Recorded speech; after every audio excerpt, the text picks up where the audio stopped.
بسم اللہ الرحمن الرحیم۔ ہمارے امن کمیٹی کے ممبران نے آپ کے سامنے اس بات کو ثابت کیا کہ تمام مسلمان بھائی آپ کے ساتھ ہیں۔ اب میں ذرا قانونی پہلو پہ روشنی ڈالنا چاہتا ہوں اور آگے بات پڑھانا چاہتا ہوں۔ نمبر 1، 16 اگست کو کچھ واقعات ہوئے۔ ایک واقعہ قرآن کریم کی تقریب میں خلل ڈالنے کا ہے، بے حرمتی کا ہے، نعوذ باللہ۔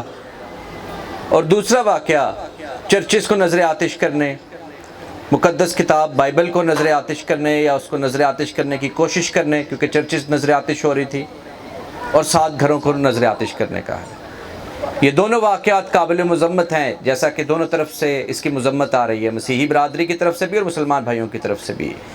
مگر ہمارا رول اگلا ہے، اور اگلا رول یہ ہے کہ دونوں کے جو ملزمان ہیں، جو مجرمان ہیں، انہیں انشاءاللہ قرار واقعی سزا دی جائے گی۔ نہ قرآن پاک کی بے حرمتی کرنے والا کوئی بندہ قانون کی گرفت سے بچے گا، اور نہ ہی آپ کی چرچز کو نظر آتش کرنے والا کوئی قانون کی گرفت سے بچے گا۔ اور الحمدللہ جو پہلا ایشو ہے قرآن پاک کی بے حرمتی کرنے والا، اس میں ہم نے تمام جو ملزمان ہیں ان کو حراست میں لے لیا ہے۔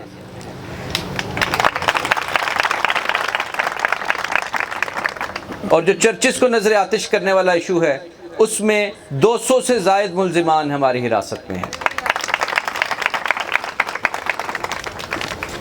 تو اب ہم اس سے آگے چلیں کہ 2 واقعات ہو گئے، ان واقعات پہ پولیس نے رسپانس کیا، اور رسپونڈ ایسا کیا کہ ہم عیسیٰ نگری میں کھڑے ہیں، عیسیٰ نگری میں لوگوں کی ایویکویشن کی گئی، انشور کیا گیا کہ ایک بھی ہمارے بھائی کا، بہن کا، بیٹی کا بال بھی بیکا نہ ہو۔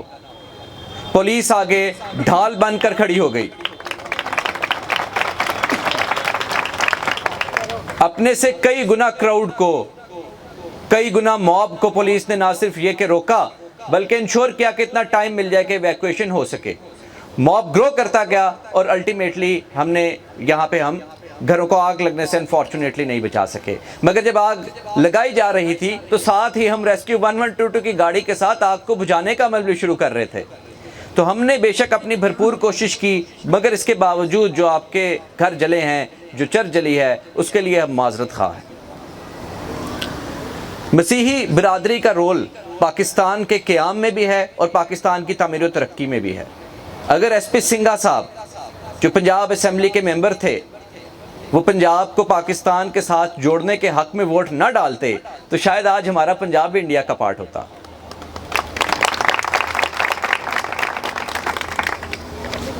ایسے ہی بہت سے اور لوگ ہیں جنہوں نے پاکستان کی تعمیر و ترقی میں بڑا اہم کردار ادا کیا، مگر ہمیں ان قوموں کو علیحدہ نہیں کرنا، ہمیں ان قوموں کو جوڑنا ہے۔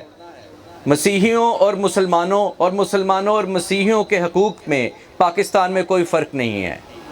ہمارے لیڈرز نے پاکستان میں شامل ہونا اسی لیے مناسب سمجھا کہ انہیں پتہ تھا کہ مسیحی برادری کو اور باقی سب مائنورٹیز کو جو حقوق پاکستان میں ملیں گے وہ دوسرے ملک میں نہیں مل سکتے۔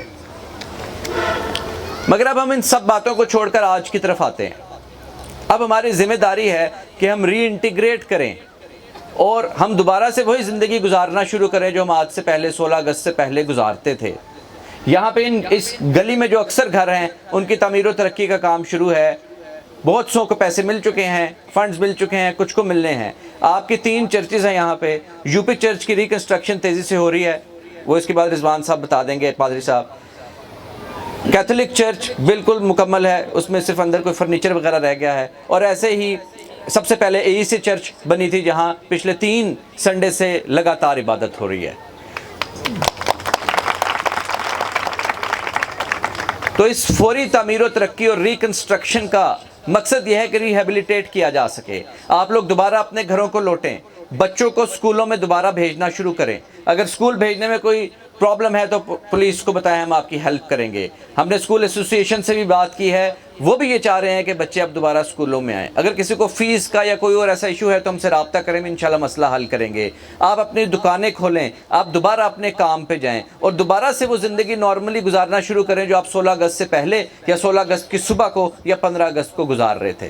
جب ہم دوبارہ نارمل زندگی کی طرف آئیں گے تو ہم ان شر پسند عناصر کو شکست دے دیں گے جو یہ چاہتے ہیں کہ ہم میں درار ڈالے اور پاکستان کے مختلف لوگوں کو، مختلف کبھی فرقوں کو، کبھی مختلف اقوام کو اور کبھی ہمارے مسیحی اور مسلمان بھائیوں کو آپس میں لڑوا دے۔